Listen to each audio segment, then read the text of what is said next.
Bismillahirrahmanirrahim.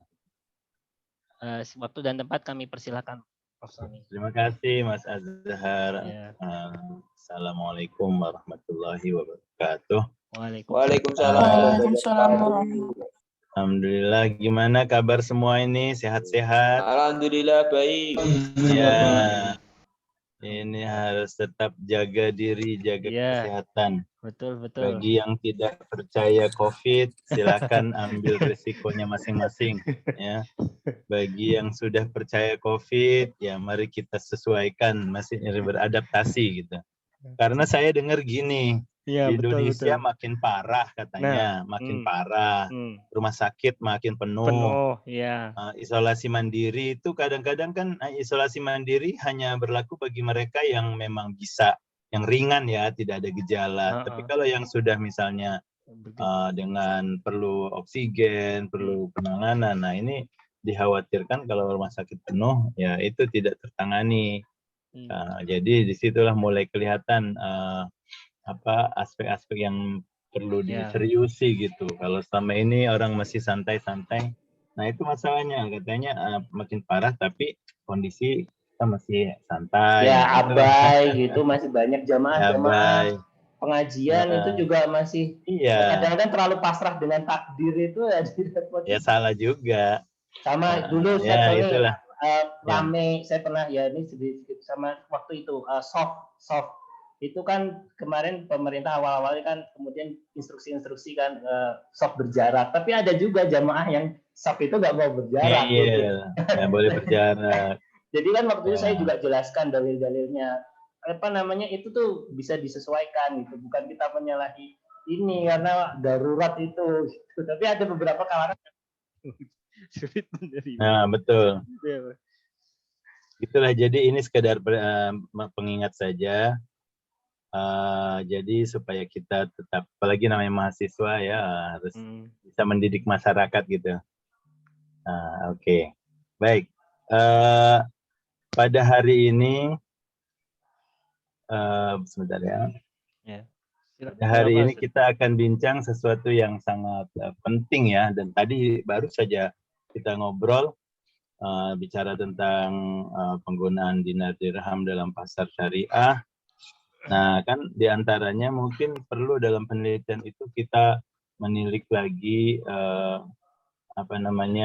praktek-praktek yang dilakukan di negara lain. Nah, itu namanya aspek komparatif namanya.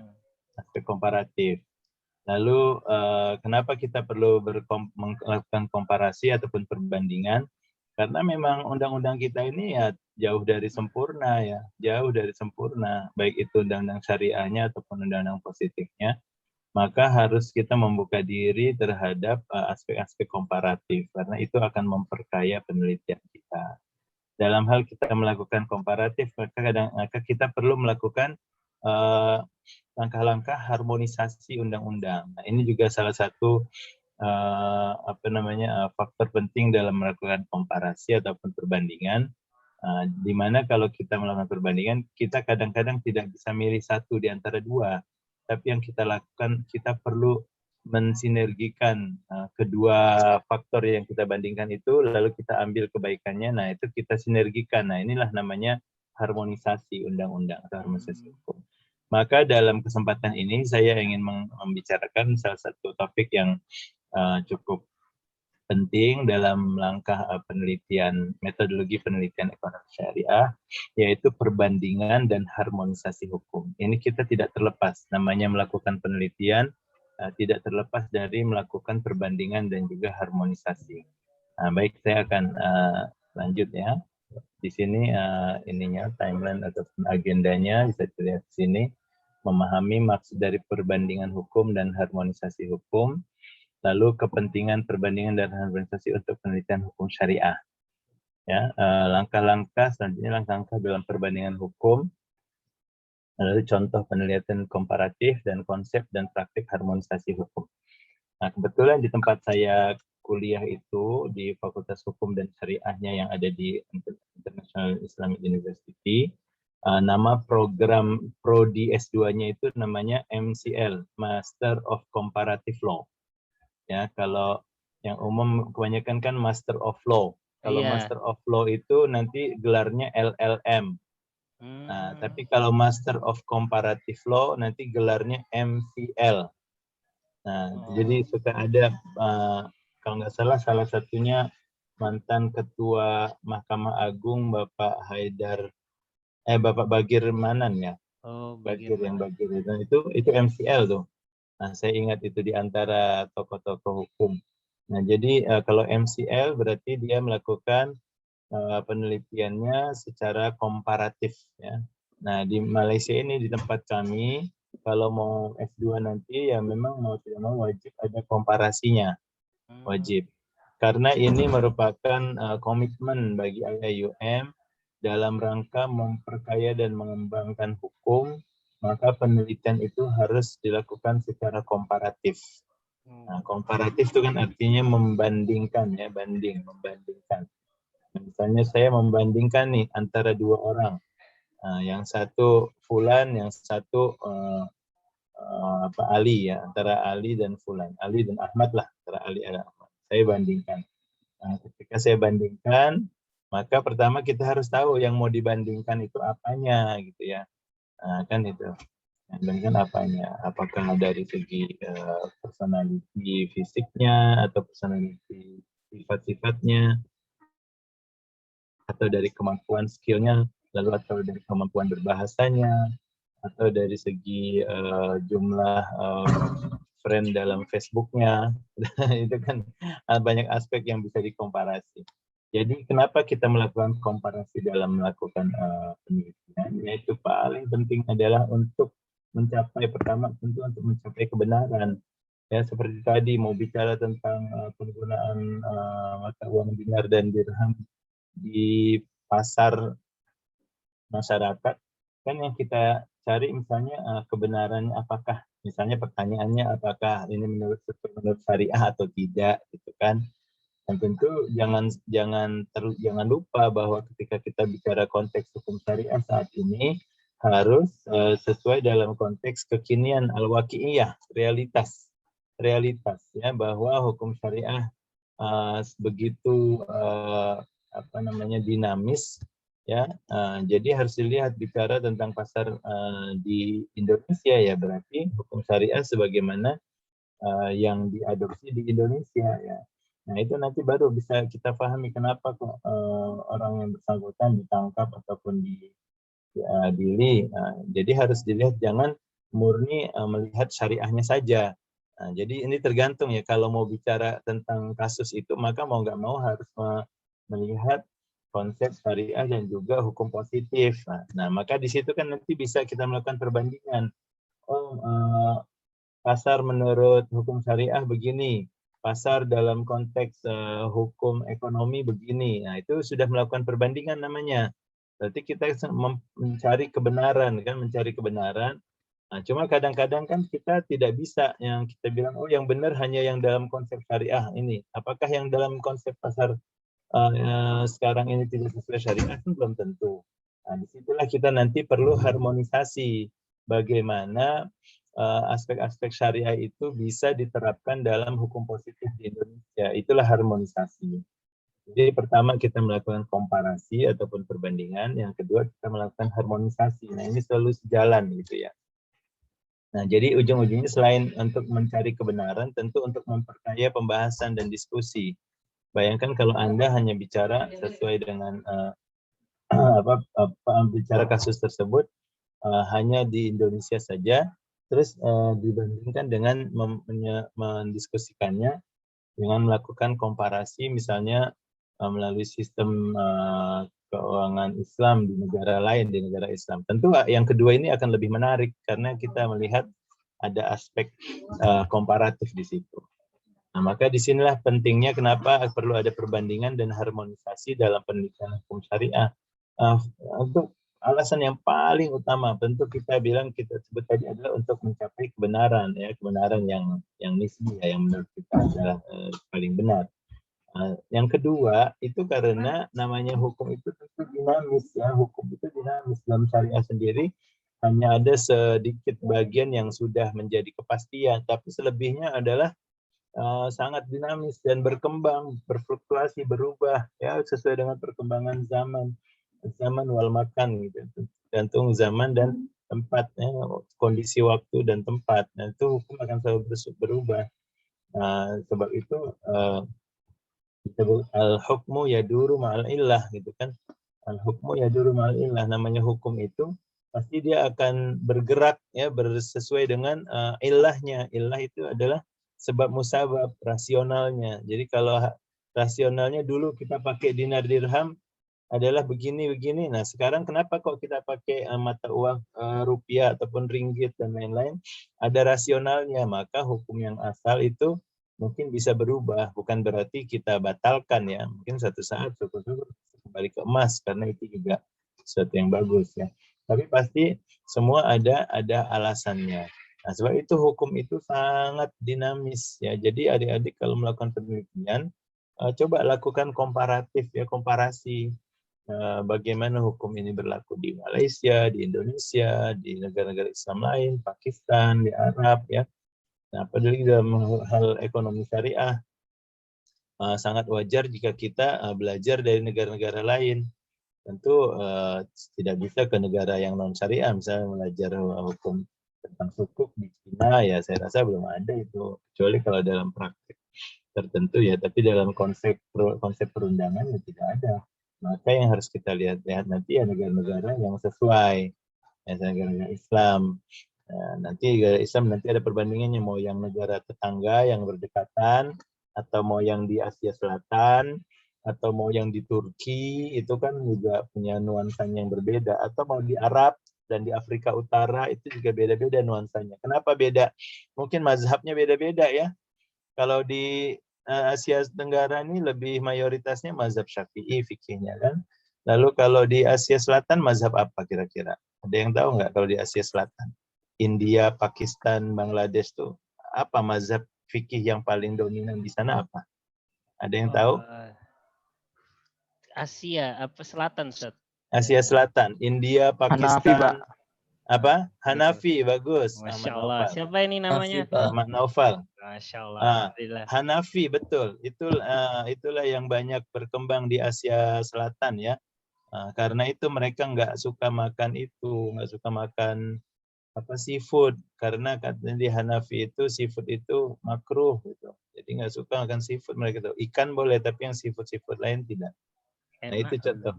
Ya, padahal enak. Saya sih suka-suka aja. Kalau makan bareng sama kawan dari India, Kashmir, ya, mereka nggak makan yang seafood, saya yang makan gitu kan. Oh, tapi sesama Muslim itu ya? Iya, Muslim semua. Ini yang bicara Muslim ya. Kan di IAUM ini dari 100 negara lebih ya, semua bangsa ada. Jadi kita bisa tahu. Kalau Hanafi ini selain tidak makan seafood, mereka kalau sholat itu Masya Allah ya, selain sholat wajib, sholat sunnahnya banyak banget ya. Qobliyah ba'diyahnya itu rajin mereka orang Hanafi ini. Ya, orang Hanafi ini rajin. Bahkan menurut mereka sunnahnya itu sunnah yang sangat diutamakan, muakkad. Terus hampir mendekati wajib. Jadi kalau kita habis sholat isya selesai, assalamualaikum, doa selesai, mereka belum selesai.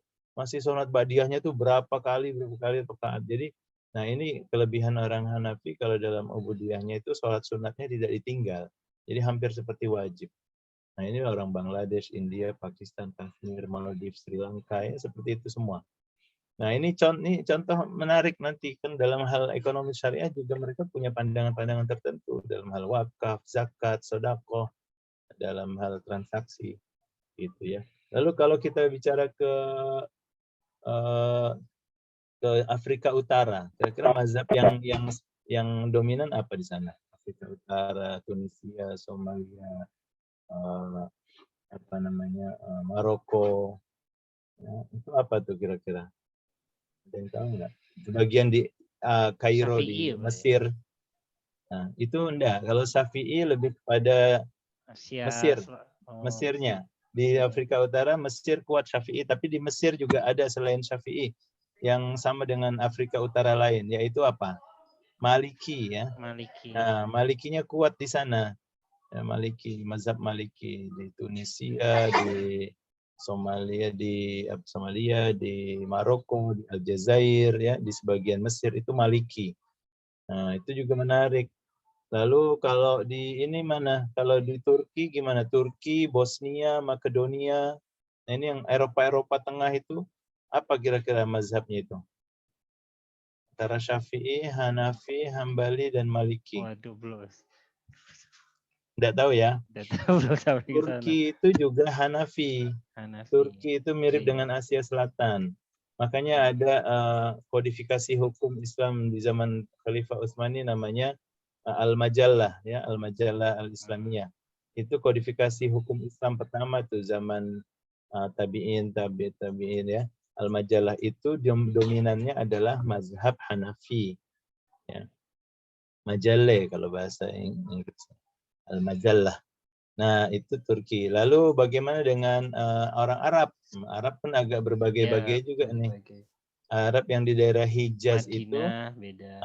daerah Hijaz itu lebih ke Hambali, ya. Daerah Hijaz, Arab, daerah utara sedikit. Tapi kalau sudah ke Syam, nah itu ke Syafi'i lagi. Syam itu masuk Palestina, Jordan, ya. Lalu apa namanya Libanon. Nah itu lebih ke Syafi'i lagi. Nah itu menarik itulah berbagai perbandingan. Jadi belajar apa meneliti, ketika meneliti tentang suatu perkara, maka Anda kalau bisa dari awal didefinisikan yang Anda bicarakan ini apakah menurut mazhab tertentu saja. Ya kalau bicara hukum syariah ya. Karena nanti kita bicara berdebat-debat, rupanya kita bilang ini yang benar, rupanya hanya benar menurut menurut Syafi'iyah. Tapi nanti di bawah Malikiyah, Hanabilah beda lagi. Nah itu kita harus hati-hati dalam membuat pernyataan. Biasanya dalam penelitian itu kan ada limitasi istilahnya apa ya Mas? Limitasi atau pembatasan. Keterbatasan penelitian misalnya. Ya. Oh, kalau keterbatasan, oke, bisa dalam keterbatasan dari kita memformulasikan yaitu keterbatasan Fokus. Menurut ruang lingkup ya ataupun fokus. Nah, jadi kita bisa katakan ini hukum syariah berdasarkan mazhab Syafi'iyah, mazhab Imam Syafi'i. Nah, boleh, baru itu jelas.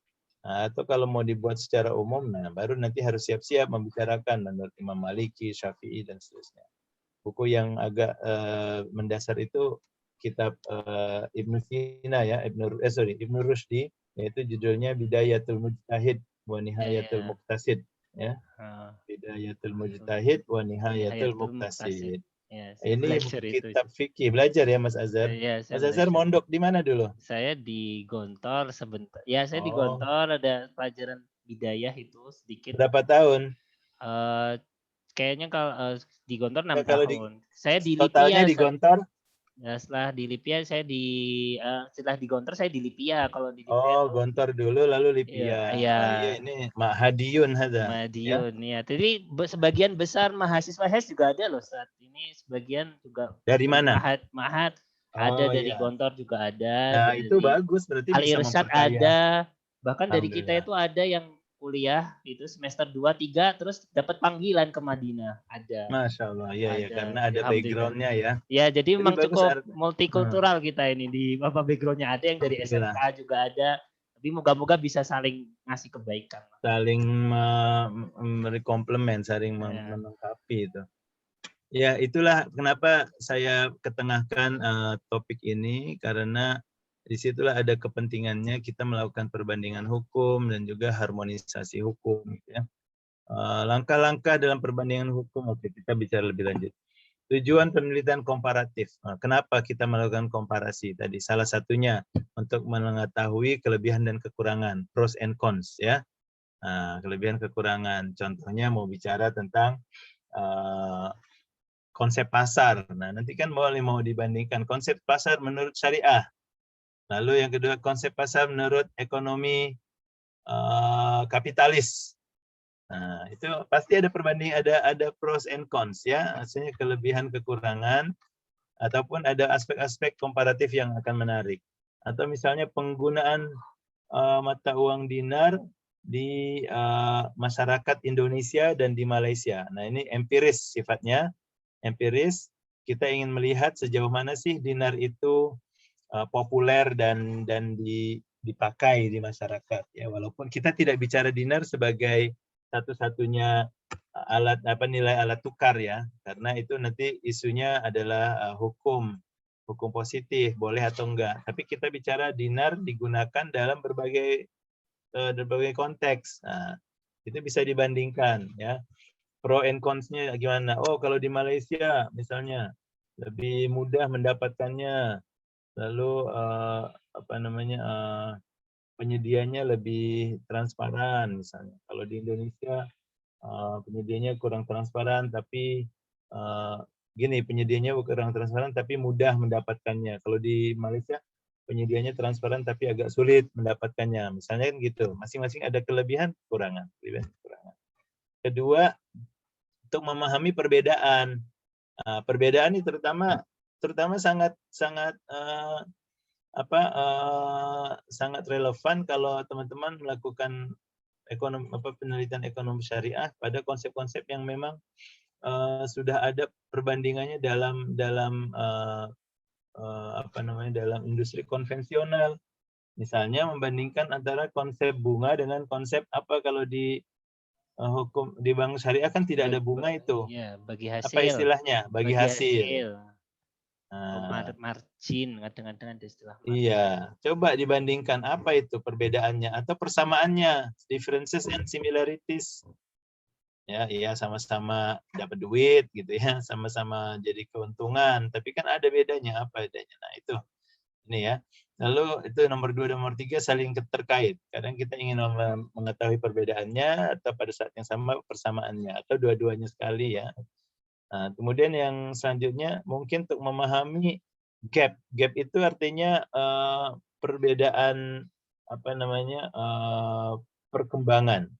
Ya, misalnya bicara tentang wakaf ya, wakaf di Indonesia dan wakaf di Malaysia. Nah, nanti kita lihat apa bedanya tuh di mana dari segi perkembangan wakaf di kedua negara. Kira-kira gapnya ada di mana? Gapnya itu adalah jarak ya. Maaf.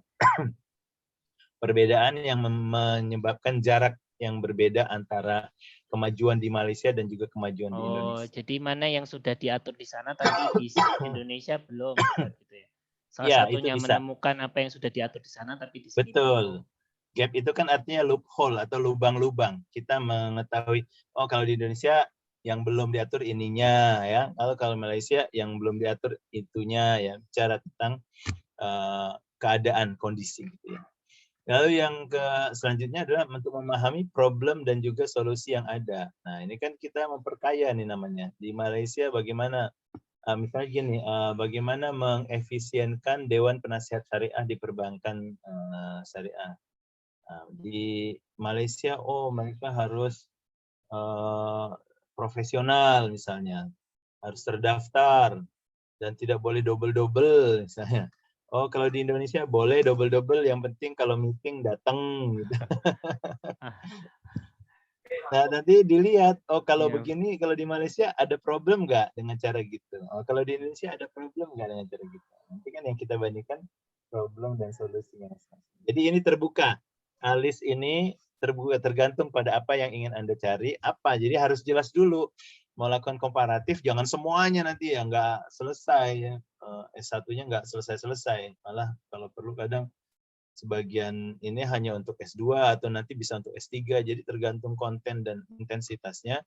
Jadi mau melakukan komparatif itu ya mau bisa kulitnya saja, atau mau kulit dengan isinya gitu kan, atau bicara tentang buah juga dengan produksi dan pemasarannya. Nah, itu kan tergantung tujuan ya. Jadi dalam tingkat level S1 skripsi bisa melakukan komparatif, tapi jangan banyak-banyak ya, nanti kewalahan sendiri. Beberapa ya. itu tujuan. Berapa aspek aja.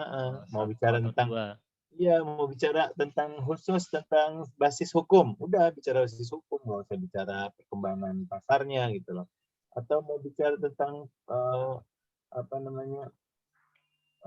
penerimaan masyarakat, udah di situnya saja gitu. Maksudnya ya ini penting untuk memberikan batasan lah dalam penelitian, jangan semuanya dibandingkan ya. Kalau semuanya dibandingkan memang jadi banyak sekali nantinya. Maka dalam kita harus menentukan materi ataupun subject matter atau objek yang mau dibandingkan apa gitu. Berapa objeknya? Misalnya ya bicarakan apa namanya tentang wakaf ya, berarti harus jelas wakafnya. Wakaf apa? Wakaf uang. Wakaf uang misalnya. Wakaf barang tidak bergerak. Kan itu juga objeknya harus jelas, sejelas-jelasnya. Ya, jadi jangan khawatir. Anda tidak ketika Anda menulis skripsi atau penelitian, Anda bukannya diminta untuk merubah dunia ya.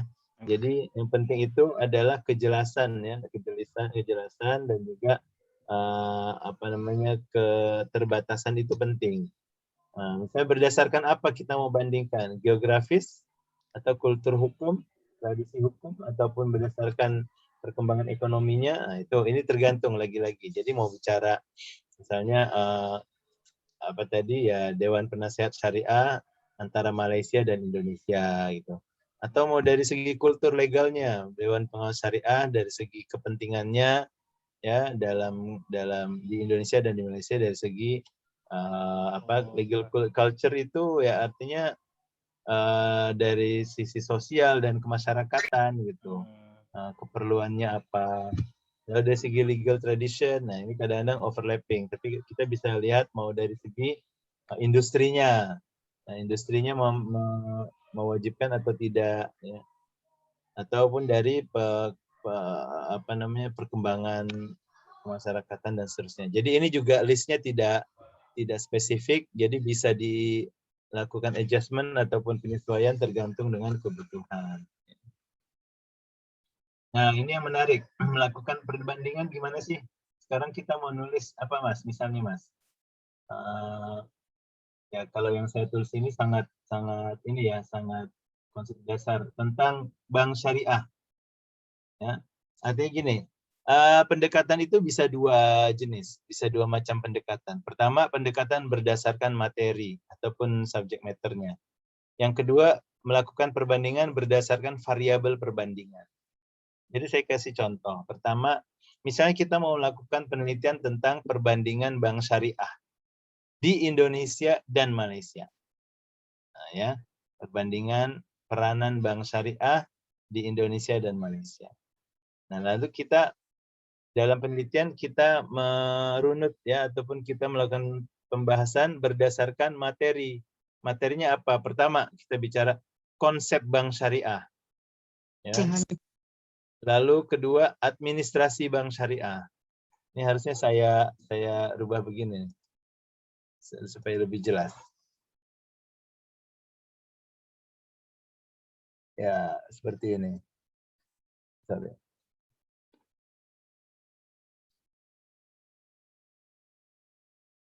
Administrasi bank syariah sendiri, sumber hukum sendiri, peran pemerintah sendiri, produk respon masyarakat. Nah, ini ya sebagai contoh, ini adalah dua pendekatan yang berbeda dalam melakukan penelitian komparatif.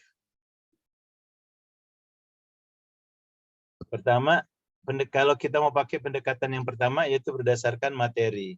Kita akan membicarakan sesuai materi. Misalnya gini, bicara pertama konsep bank syariah. Lalu digandingkanlah menurut di Indonesia bagaimana, di Malaysia bagaimana. Oke. Lalu yang kedua, administrasi bank syariah itu kenapa perlu, apa itu maksudnya, definisinya dan seterusnya. Lalu baru kita lihat di Indonesia bagaimana, di Malaysia bagaimana. Ya. Jadi masing-masing di setiap poin ini, kita gandingkan. Misalnya sumber hukum tentang bank syariah di Indonesia apa, di Malaysia apa, undang-undangnya. Ya. Lalu peran pemerintah di Indonesia bagaimana, di Malaysia bagaimana. Nah, jadi pembahasan kita berjalan menurut sub-sub topik itu. Pembahasan perbandingannya dilakukan di setiap subtopik itu ada perbandingan. Nah, ini bisa seperti itu, ya. Ataupun bisa pendekatan kedua. Pendekatan kedua yaitu perbandingan berdasarkan variabel perbandingan itu. Baik itu negara, sistem hukum, dan lain-lain. Misalnya, contohnya sama ya. perbandingan peranan bank syariah di Indonesia dan Malaysia. Maka yang kita lakukan sekarang membahasnya berdasarkan negara. Ya, misalnya pertama kita bicara Indonesia dulu. Oh, bagaimana sih konsep bank syariahnya, bagaimana administrasinya, sumber hukumnya apa, pemerintah dan seterusnya dan seterusnya. Tapi kita habiskan dulu tentang Indonesia. Jadi jangan bicara Malaysia dulu. Nah, ini kan beda dengan yang atas tadi. Kita bicara konsep bank syariah, lalu kita bicara Indonesia gimana, Malaysia gimana. Lalu yang kedua, administrasi bank syariah juga dilihat Indonesia bagaimana, Malaysia bagaimana. Nah, itu kan beda. Yang kedua ini, kita bicara selesaikan dulu satu negara, lalu negara yang lain berikutnya. Dengan syarat, ketika membicarakan Malaysia, yang Malaysia, misalnya Indonesia dulu, lalu Malaysia. Maka isi daripada pembahasan itu harus sama, harus paralel. Misalnya yang di Indonesia bicara tentang 5 variabel, lalu di Malaysia pun juga 5 variabel. Gitu. Bisa difahami nih perbedaan pendekatan jadi ini. kayak pendekatan cara penyampaiannya ya. Jadi kalau materi itu per sub kemudian langsung dibandingkan, tapi kalau yang perbandingan itu kita kupas tuntas dalam satu hal, satu objek A, kemudian baru ke objek negara B, baru nanti mungkin. Baru yang ketiganya yang harusnya juga ditulis di sini, saya pun lupa nulisnya. Harusnya di sini baru ada pembahasan. Iya, maksudnya gitu. Komparatif. Baru deh ketiganya gitu. Kelihatan ya perbedaannya ya. Ya. Jadi bisa step-step, bisa satu kompilasi ke kompilasi. Betul. Nah, ini sebentar saya kecilkan dulu. Iya. Nah, mana yang lebih baik? Tidak ada yang lebih baik, dua-duanya baik. Boleh. Dua-duanya boleh-boleh saja, ya. Tapi kadang-kadang lihat judul juga, mana yang lebih sesuai, ya. Kalau yang kedua ini lebih sesuai jika didasarkan jika setiap negaranya itu sudah bisa dibahas secara spesifik. Kadang-kadang kita tidak bisa membahas semua negara, tidak ada perbandingannya, jadi susah juga mau menunjukkan satu negara secara utuh. Nah, itu mungkin tidak sesuai di sini, yang nomor 2, ya. Kalau datanya nggak lengkap ya, karena udah negara yang sistemnya nggak lengkap. Nah, itu susah. Terus kalau kita melakukan perbandingan dengan 3 negara, itu pun juga tergantung ya, gimana, apakah lengkap atau enggak. Kalau lengkap, maka kita bisa pakai yang pertama. Kalau tidak lengkap, kita pakai yang kedua. Jadi kita bicara dulu Indonesia, Malaysia, Brunei, lalu Kuwait misalnya. Atau ya. Jadi 3 negara ini bicara satu-satu, tapi mungkin ada sebagian yang lengkap, ada yang sebagian datanya tidak lengkap. Tidak apa-apa. Nah, ini saya bilang tidak ada yang lebih baik lah. Jadi dua-duanya bagus, dua-duanya bisa dilakukan. Ya, intinya ini cara kita membandingkan. Atau misalnya kita membandingkan antara hukum syariah dan hukum positif. Nah, ya udah bisa. Sama kita mau bicara syariah dulu begini. Ini untuk yang approach nomor 2 ya. Bicara syariah begini. Bicara yang kedua, hukum positif Indonesia begini. Nah, baru kita bicara ketiga, gimana pembahasannya. Gitu. Sama berarti kalau misalnya kita bikin novelty nih, cari paper, dia bahas tentang komparatif. Kemudian di subject matter kita melihat, kayaknya nih saya punya ide subject matter yang harusnya muncul. Misalnya di penelitian sebelumnya belum muncul. Nah, itu bisa diterima nih? Bisa, itu sebagai suatu tambahan kan, sesuatu yang baru. Baru boleh ya. Itu kan sangat fleksibel. Pokoknya di mana saja ada tambahan baru, ya itu bisa dianggap novelty. Nah, asalkan kita we make it very very clear ya. Apa perbedaan penelitian kita hari ini dengan penelitian yang kemarin, dengan yang dibuat oleh orang lain. Nah, kalau itunya jelas ya berarti bisa nanti dipertahankan. Jadi ini adalah dua contoh pendekatan perbandingan. Cuma yang ingin saya sampaikan juga, ada kadang-kadang kita mau bikin penelitian nih, tapi nanti waktu melakukan penulisan, kita juga mau melakukan perbandingan, tapi kita tidak melakukan perbandingan komprehensif. Jadi sewaktu-waktu saja sekali-kali, misalnya kita bicara tentang bank syariah ya, lalu dalam sumber hukum kita mau bandingkan antara syariah sama hukum positif. Lalu tentang pemerintah, kita bandinginnya hal yang lain pula antara Indonesia, Malaysia. Nah, ini dalam satu penelitian nih. Lalu tentang produk syariah, perbandingannya antara Indonesia sama Pakistan misalnya. Nah itu bagaimana? Menurut saya sah-sah saja. Ya, tapi ini tidak menjadikannya sebagai penelitian perbandingan yang komprehensif. Itu hanya sebagai tambahan data saja judulnya. Tapi tidak menjadikan ini sebagai penelitian komparatif. Ya, penelitian komparatif itu harus komprehensif, harus cukup banyak yang dikomparakan antara satu dengan yang lainnya. Kalau sedikit-sedikit compare ke sini, compare ke sana, compare ke sini, compare ke sana, nah itu hanya sifatnya data saja, data collection-nya yang berbagai gitu ya. Tapi tidak menjadikannya sebagai penelitian komparatif, ya. Ini saya kasih contoh-contoh ya. Contoh-contoh penelitian komparatif misalnya study on constitutional code, yaitu kajian mengenai Mahkamah Konstitusi misalnya. Ada kawan kita melakukan kajian antara antara Indonesia, Korea, dan Jerman. Karena kan tidak semua negara punya pengadilan konstitusi. Oh, nggak punya Mahkamah Konstitusi. Iya, nggak mungkin kita melakukan komparasi ke Mahkamah Konstitusi antara Indonesia sama Malaysia. Loh, nggak ada di Malaysia. Oh iya, Malaysia. Yang ada di Korea dan Jerman. Ya, yang terkenal itulah Korea, Jerman, dan negara-negara lain juga ada. Nah, itu contoh ya. Atau study on the power of Syariah Court, yaitu jurisdiksi dan wewenang pengadilan syariah.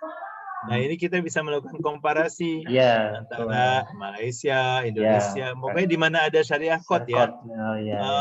Singapura juga ada loh, Singapura. Singapura, baru tahu. Ya, presiden Syariah Court Singapura itu adik kelas saya dari kampus. Oh, jadi saya kenal baik. Jadi kalau mau melakukan penelitian tentang pengadilan syariah di Singapura, nah saya ada kontaknya. Oh, ya Allah. Ya. Berarti Singapura itu juga ada syariah court gitu, atau sama negaranya dan boleh kalau ada yang boleh. Sengketa. Tapi memang sangat terbatas ya, wewenangnya lebih pada ahwal saksiahnya lah. Ya, masih ahwal saksiahnya. Ya. Mungkin berarti ada ya Muslim community-nya cukup banyak juga. Iya, Singapura kan asalnya negeri Melayu, negeri yang hilang, negeri Melayu yang sudah hilang Melayunya gitu ya. Jadi tetap ada secara struktur hukum. Bahkan di dalam UUD mereka, dalam konstitusi mereka, bahasa Melayu itu masih menjadi bahasa nasional. Nah, walaupun kalau kita ke sana udah hampir tidak ada orang berbahasa Melayu, Inggris semua gitu ya. Yang Cina, yang Melayu pun bahasa Inggris. Oke, itu contoh ya. Lalu study on yang saya sambung ke itu, halal certification regime, yaitu peraturan sertifikasi halal. Nah, perbandingan antara Indonesia dan Malaysia misalnya. Atau jangan salah, negara-negara non-Muslim pun juga ada ini. Ya, misalnya di Korea, ya, di Australia, ada pengaturan sertifikasi halal. Karena mereka tidak harus punya pengadilan agama ya, dan mereka tidak harus punya undang-undang syariah. Kenapa mereka melakukan itu? Karena di Korea ya mereka tahu produk mereka seperti kosmetik terutama ya, kosmetik Korea ini banyak diminati oleh masyarakat Muslim dari Indonesia, Malaysia. Iya, mahasiswi kita juga kayaknya sebagian ada yang pakai. Nah itu makanya jadi mirip-mirip K-pop semua kan, karena pakai kosmetiknya K-pop gitu. Nah orang Korea tahu tentang ini dan mereka melakukan sertifikasi halal. Jadi mereka ketika jualan mereka bilang ini halal gitu. Nah, itulah orang Korea tuh ya. Lalu Cina juga, lalu Australia. Australia terutama tentang dagingnya ya, daging sapi. Kan termasuk produsen terbesar Australia, lalu New Zealand. Nah, itu kita bisa komparasi ke sana. Oh, saya jadi baru ingat. Kalau komparasi harus ke negaranya atau enggak ya? Ini kadang-kadang aspek komparatif Indonesia Malaysia. Wah Pak, kan lagi pandemi nggak bisa ke Malaysia. Ya betul, nggak bisa ke Malaysia sekarang. Sekarang gini, tergantung datanya apa gitu ya. Datanya bisa didapat. Jangan mentang-mentang bikin studi komparatif, wah harus pergi ke sana. Ya belum tentu juga. Kalau datanya ada di internet atau di buku-buku ya cukup, atau datanya bisa kita melakukan korespondensi melalui email, wawancara melalui email, ya alhamdulillah cukup. Nah, jadi artinya tidak harus yang melakukan komparatif itu berarti harus jalan ke sana. Nah kan ini kadang-kadang tak kesalahpahaman Mas Azhar. Komparatif, studi banding, nah, kan biasa tuh. Saya itu ya sudah sering sekali dulu ya sebelum pandemik ya menerima tamu-tamu studi banding, entah dari universitas, dari sekolah, dari parlemen, dari Pemda, dari berbagai institusi. Mohon maaf, kadang-kadang studi banding itu adalah kata lain dari jalan-jalan gitu. Ya, jadi kadang-kadang apa nih maksudnya studi banding? Pengen tahu jalan-jalan. Ya udah perlu jalan kalau gitu, belanjalah sana sini gitu. Studinya tapi jadi kalau benar-benar untuk studi penelitian kan nggak harus jalan-jalan dan nggak harus seminggu. Sebulan. Ya kita sering dapat juga info kayak jadi kadang kita udahlah nggak usah tulis studi banding, tulis saja studi wisata gitu ya. Jadi paling nggak ada jujurnya, wisata sambil belajar. Ini kadang-kadang judulnya penelitian ini kok studi banding penelitian tentang ini itu ya, yang ada 5 hari jalan-jalan, paling cuma acara 2 jam di kampus, nah selebihnya jalan-jalan. Jadi itu juga apa? Jadi ini ya, pertanyaan apakah harus ke negara itu? Ya tidak mesti gitu ya. Lalu ada juga kajian tentang Financial Syariah Advisory Board, Dewan Penasihat Syariah. Nah ini kan juga, nah, kalau mau empiris bisa interview, bisa email, bisa lewat video conference, atau kalau memang ada dananya dan dirasa perlu untuk mendapatkan pemahaman yang lebih lanjut, ya barulah datanglah ke negara tersebut. Ketemu dan lihat langsung institusinya. Misalnya kita bicara tentang sertifikasi halal, ya mungkin kita pengen lihat lab-nya, pengen lihat ya institusi yang terlibat, kan gitu. Barulah itu kan mungkin perlu untuk mengunjungi langsung. Nah, ini juga ada kajian mengenai perlindungan data dalam perbankan dan keuangan. Ya, saya tertarik itu nanti mungkin. Betul. Kalau ini fintech, juga, Islamic fintech juga. Ya. Betul. Nah, ini semua salah satu di antara contoh penelitian komparatif. Saya juga di sini saya banyak ini contoh. Saya cuma menebar saja ya, menunjukkan ini adalah dari tesis-tesis yang dilakukan oleh mahasiswa kita yang bisa menunjukkan adanya aspek komparatif ya. Misalnya yang paling atas, confession atau ikrar ya dalam hal hukum pembuktian. Comparative study between Islamic law and modern law, ya, jadi kan jelas apa yang mau dikomparasikan dan dari mana sumber komparasinya. Lalu kedua, custody of children after divorce. Apa ini? Hak jagaan anak, hak menjaga anak setelah perceraian under Syariah, customary and civil law in Nigeria. Ya, comparative analysis. Jadi ada 3 nih. Di bawah hukum syariah, hukum adat, dan hukum positif di Nigeria. Itu juga bisa tuh 3 ya. Tapi semua di Nigeria saja. Lalu yang ketiga, kenakalan remaja, juvenile delinquency in Islamic law. Comparative study with non-Islamic legal system. Itu kan berarti mengkomparasikannya dengan sistem hukum yang non-Islam. Nanti harus dijelaskan yang mana gitu ya. Inilah contoh-contoh ya. Yang ke saya mau lihat yang agak relevan ya. Insuran itu comparative study on risk. Nomor 7 ya. 7 ya. Ya, studi komparatif tentang dalam hal risiko. Yaitu antara insurance konvensional dengan takaful. Kan itu ada, ini udah bisa jadi perbandingan ya, memahami konsep resiko antara asuransi umum dan asuransi Islam, takaful. Ini di Malaysia, berarti nanti bisa bikin Indonesia. Ya, maksudnya kalau boleh nggak kita terinspirasi untuk judul ini, coba kita perbandingkan ya topiknya insurance, study risk insurance between Malaysia and Indonesia. Nah gitu. Boleh. Niscaya apa enggak? Boleh. Artinya ini kita sebagian berdasarkan kajian yang sudah ada, nanti habis itu dikembangkan dengan kajian yang tambahan kita. Oh, boleh. Boleh saja. Jadi mau dibandingkan Malaysia Indonesia atau takaful di Malaysia dan takaful di Indonesia. Iya, konsep dan perbedaannya secara umum dulu ya, boleh. Itu ya. Bisa.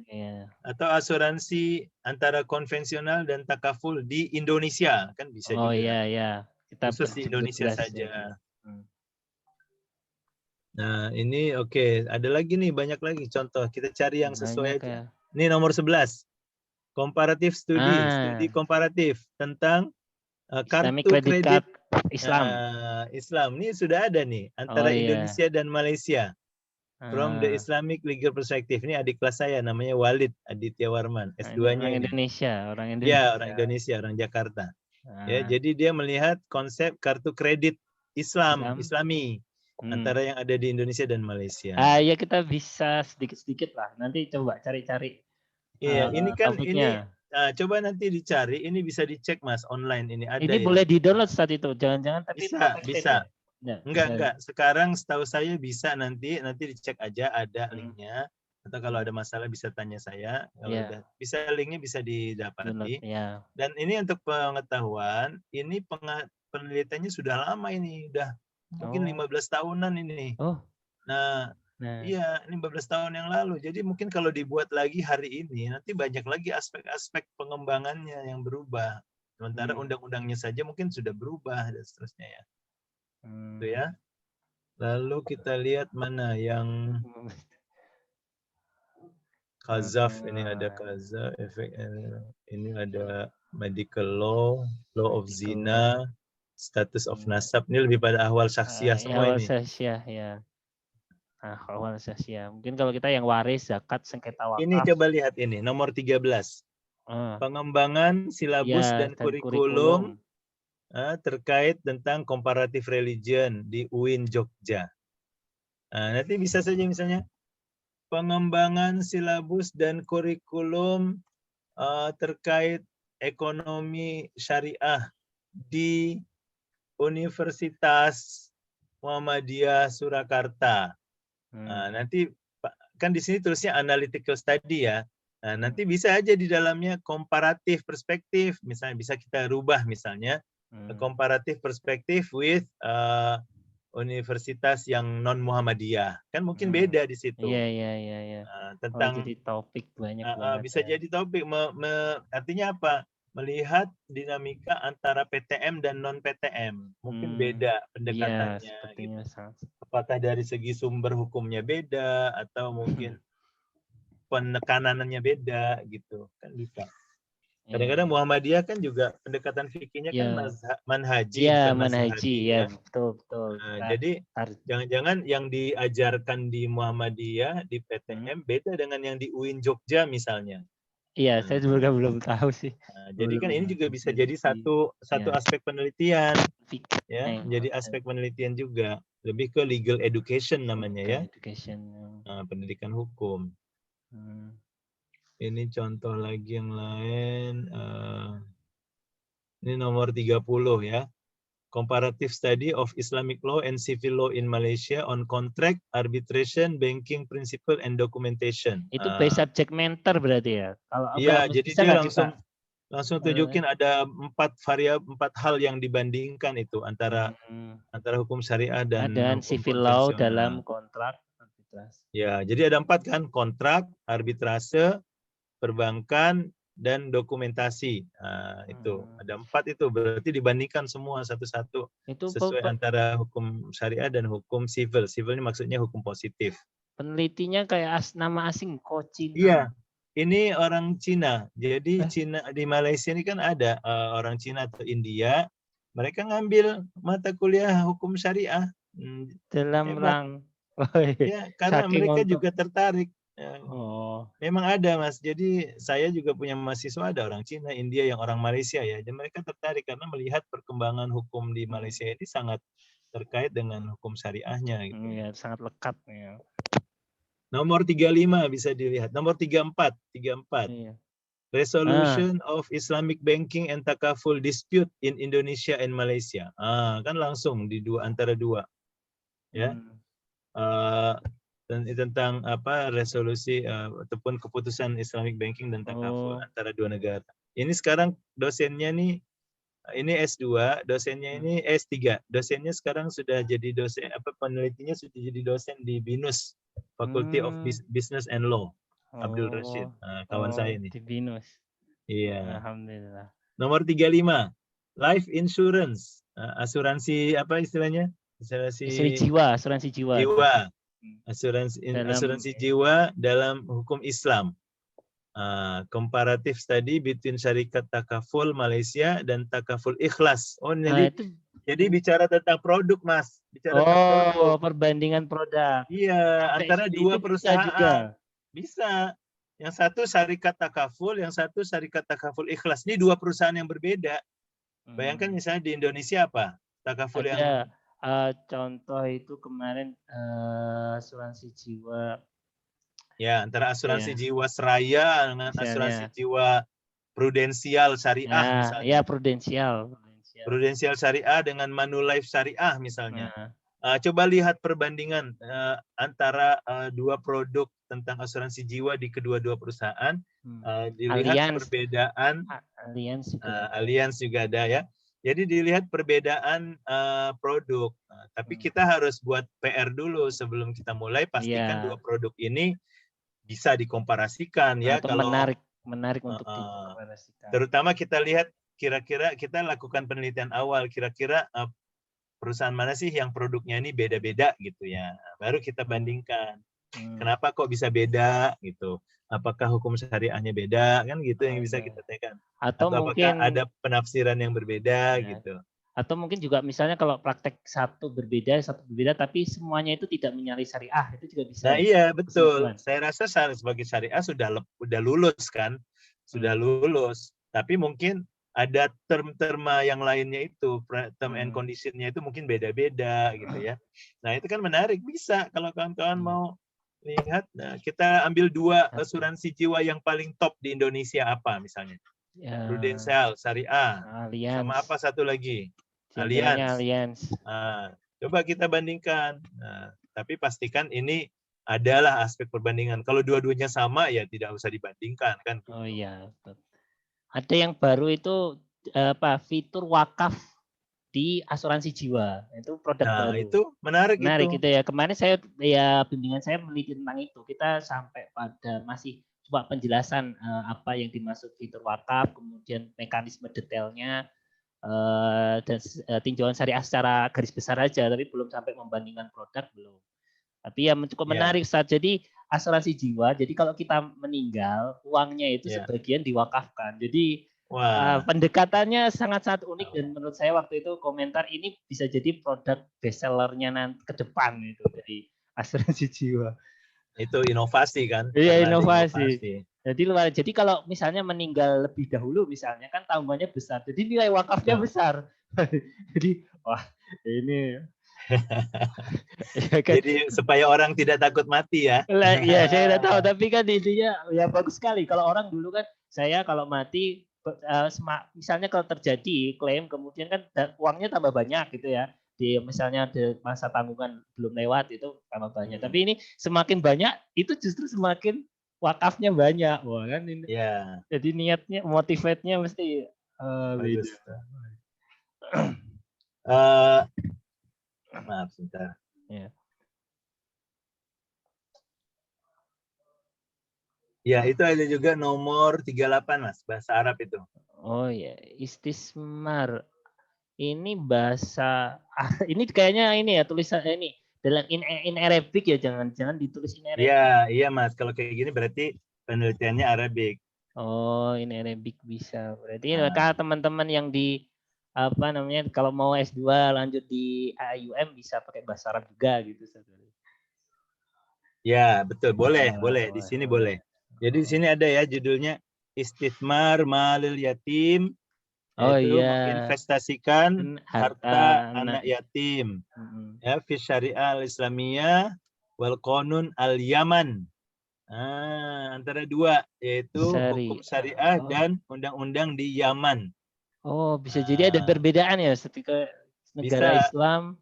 Bisa aturan saja. Ininya. Aturan hukum positifnya Yaman ada perbedaan. Sementara hukum syariah mengatakan begini misalnya, atau mengatakan nggak boleh misalnya. Tapi di hukum Yaman boleh. Nah, itu kan bisa dibandingkan. Ini yang nulis memang anak Yaman. Oh iya. Dirasah tahliliyah muqaronah ya, analytical komparatif. Jadi mungkin juga saya malah punya ide juga, Ustaz Sony. Jadi kalau ada mahasiswa asing ngambil di HES, udah kamu cerita aja perbedaan asal negaramu dengan negara kita. Itu betul. Iya, itu bisa. Ini yang nomor 40 Filipina ya. At-ta'wid anid-doror. Ta'wid anid-doror. Apa ini? Resiko ya. Resiko manajemen resiko. Ya, fil fiqhil islami, dalam fikih Islam wal qanun al Filipini. Antara hukum Islam dan hukum Filipin. Hukumnya. Tuh, orang Filipin tuh Badrudin Pagurimanan Ahmad. Orang Filipin. Wah. Oh, hebat juga. Ini contoh Arab semua ini. Ini Mas Azhar bisa baca semua ini. Iya. Ada sukuk ijarah wa tadbiqatuha al-masrufiyah al-mu'asirah ini ya. Al-mu'asirah maksudnya ya. Baina Malaysia wa Sudan. Ini kan produk sukuk ijarah antara di Sudan dan di Malaysia. Insya Allah ini mahasiswa semangat ini sampai ke IUM nanti. Ya, siap. Nomor 43 itu. International Islamic Financial Center, Pusat Keuangan Islam Internasional. Comparative Functional Perspective between Malaysia and Singapore. Jadi melihat institusi keuangan Islam internasional yang ada di Malaysia dan di Singapura. Karena mungkin dua-duanya ada gitu ya. Iya, mungkin ada dua-duanya ya. Jadi bisa dibandingkan. Oh iya. Okay. Wah, ini banyak lagi contoh, Mas. Iya, nanti sekedar untuk mendapatkan ide ya, kan bagus. Iya, ini. sangat bagus. Nanti kita coba download. Dan mana yang dicari nanti download ke library IIUM bisa. Ya, insya Allah. Dan mungkin nanti ya ke depannya mungkin ada proyek bersama, Ustaz. Jadi skripsi yang mungkin kita dampingi bersama, walaupun nanti mungkin proses publikasinya bisa jadi makan waktu, butuh waktu misalnya, tapi kita dampingi bersama. Yang penting ada 1-2 artikel yang kita bina bersama, mungkin kita publikasi bersama juga, nanti ada boleh, Mas. juga. Kalau mau bisa, insya Allah. Kalau saya bisa, kalau mau mahasiswa pun bisa kita padankan antara mahasiswa yang punya minat yang sama ya. Oh iya. Cuma masalahnya di S1 kami tidak ada metodologi penelitian. Metode penelitian itu hanya di S2 dan S3. Jadi di anak-anak S1 nih, ini secara umum di Malaysia mereka tidak harus nulis skripsi. Atau gini Ustadz Sony, saya punya ide. Jadi kuliah Medpen ini tapi nanti kan kita masih coba diskusi. Jadi S1 IUM misalnya kalau punya waktu atau apa, kita tawarkan mobility program. Silahkan join ke sini nanti bisa kredit transfer atau apa itu. Betul, bisa. Kita sudah buat itu, Mas, dengan beberapa universitas lain di Indonesia, di Brunei dan di Turki. Nah, kalau kedepannya UMS terutama fakultas prodi syariahnya Kita siap untuk mengirim insyaallah, asalkan jelas ininya bisa kredit transfer dan seterusnya. Ya siap, gitu ya. Kita sudah jalan dengan UM Sabah Malaysia, dan insyaallah ini kedepannya ini kita coba dekat sama IUM, jadi saling menguntungkan lah intinya. Kalau ada anak-anak yang bisa bahasa Arab, nah kita ada program khusus hukum syariah, itu bisa masuk kelasnya juga tuh, mungkin 1 semester ambil mata kuliah maqasid syariah tentang awal syariah, tapi harus diseleksi yang bahasa Arabnya jelas, aktif gitu ya. Ya biasanya kita juga seleksi bahasa Arab ataupun nanti yang IUM disampaikan ini. Kalau yang Inggrisnya juga ada. Ya kita siapkan. Ya nanti jadi biar ada mahasiswa yang ke sana ngambil secara online, sana juga mungkin dari ini misalnya Pak Sony ngajarin dan juga ikut. Nah, itu juga menarik. Insyaallah Mas, banyak yang kita bisa follow up insyaallah. Insyaallah. Ya. Baik. Saya kira karena waktunya sudah cukup, ini sebenarnya ada bagian keduanya yaitu tentang harmonisasi hukum. Saya lanjutkan untuk minggu depan aja ya. Siap. Minggu depan. Siap. Kita masih ada berapa pertemuan lagi? Kita masih punya pertemuan 3 lagi, Ustaz. 3 lagi ya? Iya, 3 lagi. Termasuk UAS ya? Enggak, itu di luar UAS. Jadi UAS itu minggu 15-16. Jadi 3. Ini sekarang nih minggu ke berapa ya? Ini minggu ke-11. Minggu ke-11, insyaallah minggu ke-11.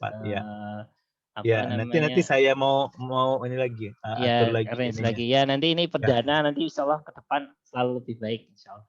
Mungkin juga nanti kita coba tawarkan juga misalnya ke UM Sabah. Jadi ada mahasiswa UM Sabah ikut Medpen sini. Boleh saja, boleh. Bisa insyaallah tadi tambah luas jejaringnya insyaallah. Ya mungkin itu saja ya Ustaz. Baik ada karena mungkin waktu bisa ada pertanyaan misalnya? Mungkin ada 1 orang minimal. Atau ada pertanyaan, silakan. Atau kayaknya juga cukup jelas. Yang jelas gini lah ya. Gini, ilmu itu luas sekali lah. Kalau tidak komparatif kayaknya sayang gitu. Apalagi kita punya banyak rujukan bicara hukum syariah, banyak kita bisa merujuk ke negara lain. Jadi memang kalau mau penelitiannya itu lebih kaya, nah itu lakukanlah metodologi komparatif ya. Baik itu dalam skala parsial ataupun lebih luas, boleh saja. Kedepannya insyaallah kita juga concern di situ Ustaz Sony, jadi komparatif. Bahkan saya udah komentar di calon bimbingan anak bimbing skripsi saya, pokoknya yang saya utamakan kalau berani komparasi ayo sedikit-sedikit. Nanti kita bantu support penuh misalnya penyediaan data atau konsultasi ini, dan saya juga akan coba belajar juga banyak tentang studi komparatif ini. Baik, mungkin itu saja. Mari kita tutup sama-sama dengan membaca hamdalah alhamdulillahirobbilalamin. Terima kasih teman-teman. Silahkan kalau ada pertanyaan jangan malu untuk bertanya, bisa juga mungkin disusul juga boleh, boleh di link rekaman YouTube dan sebagainya. Ya kalian semoga bisa semakin bertambah lah ilmunya, percayaan dirinya ya untuk menulis penelitian-penelitian. Dan sebenarnya ini penelitian-penelitian yang saya disampaikan Pak Sony ini sangat-sangat mengena ya, sangat bisa diterima dan bisa membangkitkan nalar penelitian kita ya. Jadi semoga itu bisa segera ditindaklanjuti. Mari kita tutup ya sesi ini. Saya ucapkan wassalamualaikum warahmatullahi wabarakatuh.